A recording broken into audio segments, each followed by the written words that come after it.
వి gold trusted gold buyers మీరు తాకట్టు పెట్టిన బంగారాన్ని విడిపించి ఈ రోజు ఉన్న మార్కెట్ ధరకు కొనబడను. హీరోయిన్ ఆల్రెడీ కొంత షూటింగ్ జరిగింది కదా. పర్వాలేదు, మళ్ళీ రీషూట్ చేస్తా. నువ్వు మనోజ్ చేతిలో మోసపోయిన దానికంటే నా రీషూట్ ఖర్చు గానీ నా శ్రమ గానీ ఎక్కువేం కాదు. భవానీ బాధపడుతుంది, పైగా దీనివల్ల మీకు ఫైనాన్షియల్ ప్రాబ్లం వస్తుంది. లేదు, భవానికి నేను నచ్చుతాను. ఆమెకి చాలా ఆఫర్స్ కూడా వస్తున్నాయి. ప్రత్యూష సినిమా తప్పకుండా హిట్ అవుతుంది, అది నా నమ్మకం. సార్, నా కోసం మీరు రిస్క్ తీసుకోవద్దు సార్, ప్లీజ్. ఇక నువ్వేం మాట్లాడకు. ప్రత్యూష సినిమాలో నువ్వే కథానాయకుడు. ఇది నా ఫైనల్ డెసిషన్. నమస్తే సార్. నమస్తే. ఏంటా న్యూసెన్స్? శవాన్ని పోస్ట్ మార్టం చేయమంటున్నారు సార్, లేకపోతే శవాన్ని తీరండి సార్. ఈవిడేమన్నా ప్రైమ్ మినిస్టరా? After all cinema actor. Dead body తీసేయండి.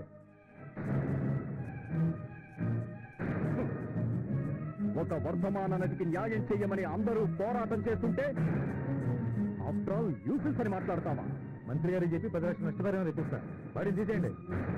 ఈ మంత్రుల కొడుకులు, జడ్జీల కొడుకులు, ఎస్పీల కొడుకులు కలిస్తేనే తను శవంగా మారి. అయితే ముఖ్యమంత్రి చేస్తే ఆ కుటుంబానికి నష్టపరిహారం ఇప్పిస్తాను. పాముకు వెన్నుపోటు పొడిచి, ప్రజలకు పన్నుపోటు పొడిచి, దున్నపోతులా ఈ రాష్ట్రాన్ని పరిపాలిస్తున్నా మీ ముఖ్యమంత్రి న్యాయం చేస్తాడన్న నమ్మకం మాకు లేదు. చాలా బాగా చేస్తాం మౌనిక. Thank you sir. నీకు మంచి భవిష్యత్తు ఉంది. Congrats Mounika. Thank you sir. ఆ మనోజ్ నన్ను మోసం చేసినా మీరు నాకు లైఫ్ ఇచ్చారు. మీకు జన్మంతా రుణపడి ఉంటాను. ప్రొడక్షన్, ఈ అమ్మాయి డెడ్ బాడీ క్యారెక్టర్ చేసింది. వెంటనే దిష్టి తీయండి. ఈరోజు అందరికీ ప్యాకప్. పోయినట్టుగా ఉంది, సినిమా షూటింగ్ అన్నట్టుగా లేదు. ఇంకేంటి సంగతులు? సరే చెప్పు చెప్పు చెప్పు. ఏంటండి ఈ సినిమా ఏంటి? ఈరోజు తీశారండి. మరి అదే చేస్తారు సినిమా. ఏంటంటే సినిమా? దీనికంటే మా ఊర్లో తోలుబామలు అట్నాయి. డైరెక్టర్, సినిమా కంటే నాటకమే సూపరాయా. సినిమా, ఈ సినిమాలో నా పేరేసావంటే డైరెక్టర్.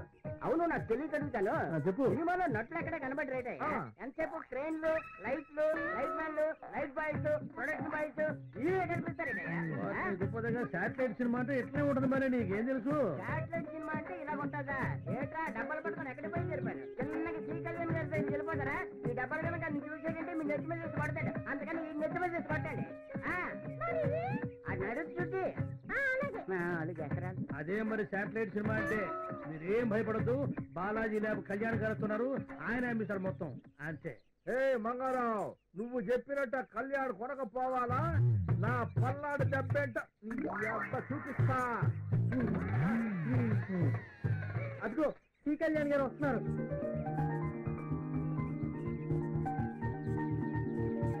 ఏ మంగారావు, బజ్జీలు బోండాలు అమ్మటం మానేసి సినిమా తీసావంట?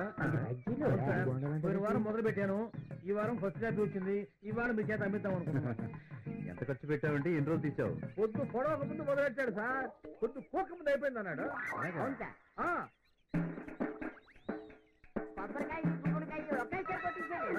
ఏం సినిమా మంగారావు? శాటిలైట్ సినిమా అన్న 15 లక్షలు ఖర్చు అయింది. అదేమిటయ్యా, నిర్మాతలు, దర్శకులు, రచయితలు అందరూ చేరి నెలల తరబడి కష్టపడి కథను తయారు చేసుకుంటారు. మంచి మంచి నటుల్ని, టెక్నీషియన్ని సెలెక్ట్ చేసుకుని కోట్లు ఖర్చు పెడతారు. మంచి మంచి సినిమాలు తీస్తారు. నీలాంటి వాళ్ళు వచ్చి ఈ రోజు ఇలాంటి పిచ్చి పిచ్చి సినిమాలు తీసి నిర్మాతల, దర్శకుల పరువు పోగొట్టద్దు మంగారావు. ఇదిగో ఈ సత్యంలాగా మంచి మెసేజ్ ఇచ్చే సినిమా తీయకపోయినా పర్వాలేదు, కానీ ఇలాంటి చెడ్డ సినిమాలు మాత్రం తీయవచ్చు. అయితే ఈ సినిమా పనికిరాదంటారా కళ్యాణ్? ఖచ్చితంగా పనికిరాదు. ఎట్టి పరిస్థితుల్లోనూ కొనరు. మీ అందరికీ చెప్తున్నాను. ఇదిగో జాగ్రత్తగా వినండి. ఇలాంటి మోసగాళ్ళని మీరు నమ్మొద్దు. హాయిగా మీరు మీ ఊరెళ్ళి హ్యాపీగా బతకండి. ఇలాంటి వాళ్ళని నమ్మొద్దు. వస్తా. ఏటీలో చెప్తా.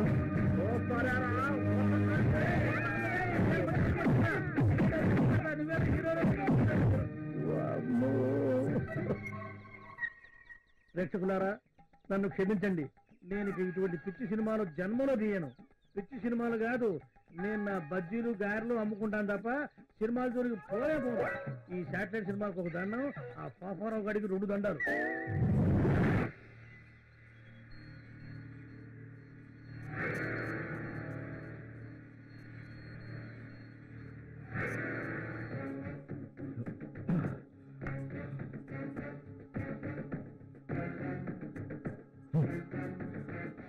సచిన్ గడు మన కొంత ముంచాడు రా.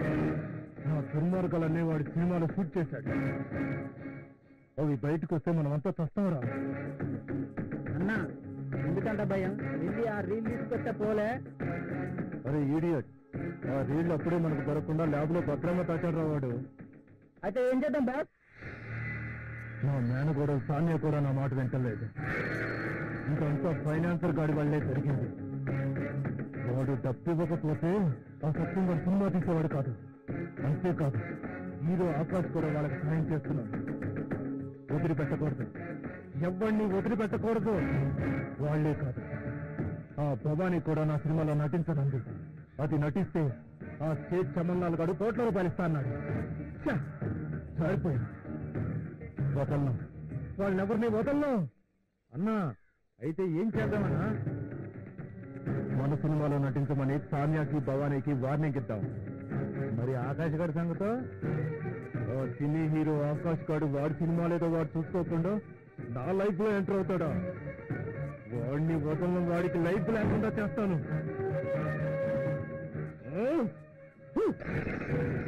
వాళ్ళ ఫోటోల్ని వాళ్ళు పోస్టులు కాయతాం, రాష్ట్రమంతా అంటిద్దారా.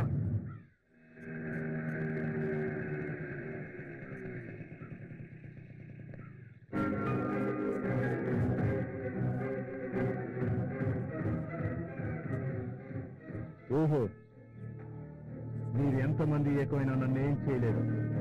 కారణం ఏంటో తెలుసా? నీ చరిత్రలు ఫోటోల రూపంలో నా దగ్గర భద్రంగా ఉన్నాయి.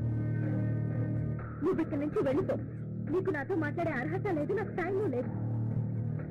తప్పుకోను. నేను కన్నేసిన తర్వాత నాకు కావాల్సిందే. మీరు నా చేతికి చిక్కాల్సిందే. నీకు ఒక మాట మాట్లాడమంటే నేను నీ చెక్కించడం కాదు, నీకు పోలీసులో చెక్కించుతావు. పోలీసులు పిలుస్తారా? పిలవండి, నేను జైలుకి వెళ్ళడానికైనా సిద్ధమే. కానీ మీ ఫోటోలు గోడల మీదకి ఎక్కుతాయి. అందుకు మీరు రెడీ అయినా? నువ్వు ఎంతమంది అమ్మాయిల జీవితం నాశనం చేశావో నాకు బాగా తెలుసు, కానీ నేను అలా చేయడానికి సిద్ధంగా లేను. నువ్వు ఏం చేయాలనుకుంటున్నావో చేసుకోపో. ఈ మనోజ్ తన కోసం మాత్రమే బతుకుతాడు. తను సుఖంగా బతకడానికి అవసరమైతే కన్న తల్లి పాలను, కట్టుకున్న దాని కన్నీళ్లను, తోడబుట్టిన దాని సౌభాగ్యం కూడా అమ్మేస్తాడు. మీరు లెక్క. మా వెంట ఎందుకు పడుతున్నావు? అసలు నీకేం కావాలి? అసలు నీకు ఏం కావాలో చెప్పు. ఇప్పటికి దారిలోకి వచ్చారు. మీ ఇద్దరిని పెట్టి సినిమా తీస్తానని చమన్నాలకి మాటిచ్చాను. అందులో మీరు నటించాలి. మీ అందాలన్నీ ఆనబోయారు. అప్పుడు మీ ఫోటోలు మీకు ఇచ్చేస్తాను. ఇక జీవితంలో మీ జోలికి రాను.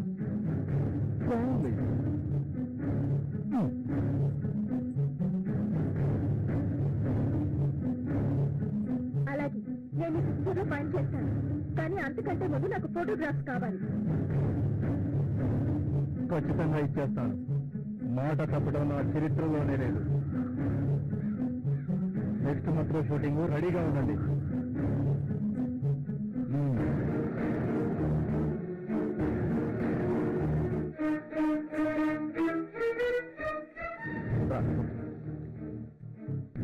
ఏంటి డల్గా ఉన్నావు? ఈ రోజు నేను భవానీ వస్తుంటే మా మావయ్య దారిలో మా ఇద్దరికి అడ్డు తగిలాడు. ఓహో, ఈ చంద్రబింబం వాడిపోవడానికి ఆ రాహు కారణం అన్నమాట. నీ కన్నీ నవ్వులాటగానే ఉంటాయి. మనోజ్ మా ఇద్దరికి చాలా సీరియస్ గా వార్నింగ్ ఇచ్చాడు. తన సినిమాలో నటించకపోతే మా బతుకులు బజార్ తీరుస్తాడట. మీరిద్దరు ఆ మనోజ్ గారి సినిమాలో నటించడానికి ఒప్పుకోండి. కాకపోతే డమ్మీ రివాల్వర్ కి బదులు ఒరిజినల్ రివాల్వర్ వాడండి. అంటే దాన్ని చంపాలనా? తప్పదు కామ్య. గ్లామర్ పేరుతో కళామ తల్లి కళ్లల్లో రక్తం చిందిస్తున్న ఇలాంటి దుర్మార్గుల్ని అంతం చేయకపోతే సమాజం మనల్ని క్షమించదు. నిజమే సత్యం గారు. సైనికు లాంటి వాళ్ళు బలైపోకుండా ఉండాలంటే ఇలాంటి వాళ్ళు బతకూడదు. ఓకే సత్యం గారు. తాన్య, మనోజ్ ఓ షూటింగ్ లో ఎమ్మెల్యేని కాల్చి ఇలానే కేసు లేకుండా బయటపడ్డానని చెప్పుకుంటున్నాడు. అది నిజం చేద్దాం. మీరు అనాలే కానీ నేను నిత్యం దూకడానికైనా సిద్ధం. ఏం చేయాలో చెప్పండి. నా మాట వినండి తాన్య, నేను అన్ని ఆలోచించి చెప్తున్నాను. ఏది ఏమైనా సరే వాడి సినిమాలో మీరు నటిస్తున్నారు అంతే. అలాగే సత్యం గారు.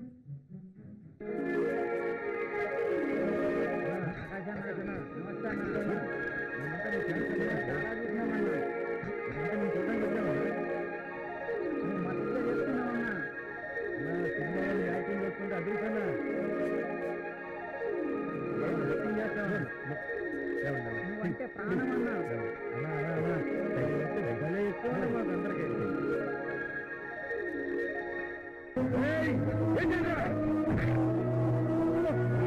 కొడుకుని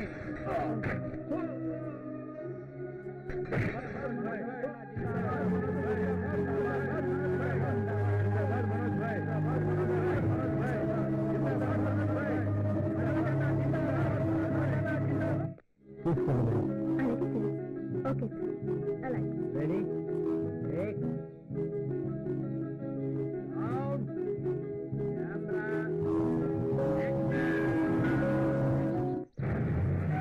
నేను అన్యాయానికి ప్రతినిధిని, అక్రమానికి అధిపతిని, నేర సామ్రాజ్యానికి చక్రవర్తిని.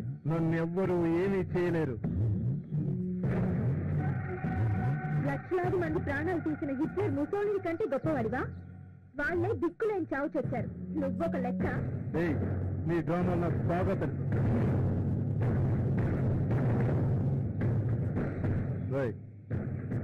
చూస్తారేంట్రా?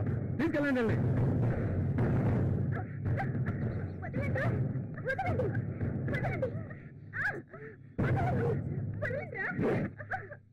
ఇవన్నీ చిన్నప్పుడే చేశాను. వీళ్ళని నిజంగా రేప్ చేసి చంపుతా. లైఫ్ తీయండిరా.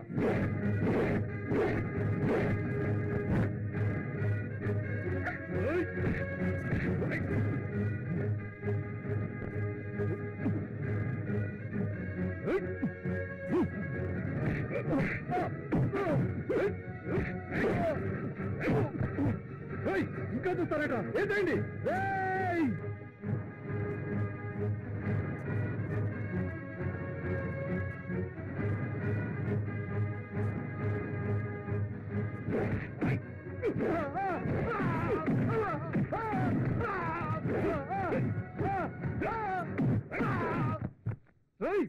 బాంబులేంటో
నాకేం కాలేదు. సత్యంరా బాబా.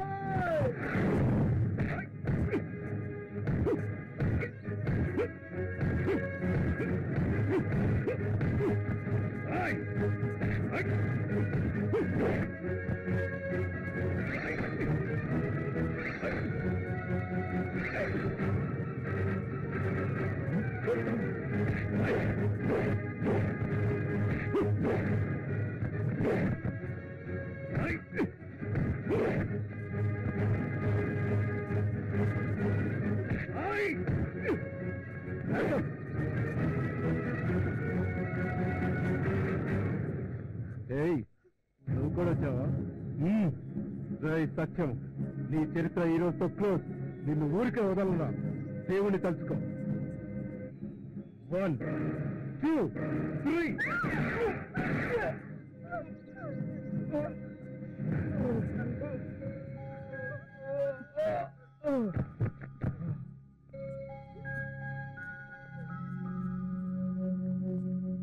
ఆఖరికి నువ్వు కుక్క చావు చచ్చావు కదా మనోజ్.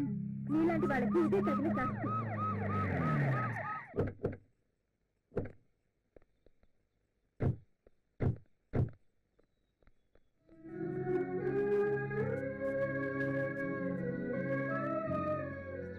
నిజంగా మంచి పని చేశావు భవాని.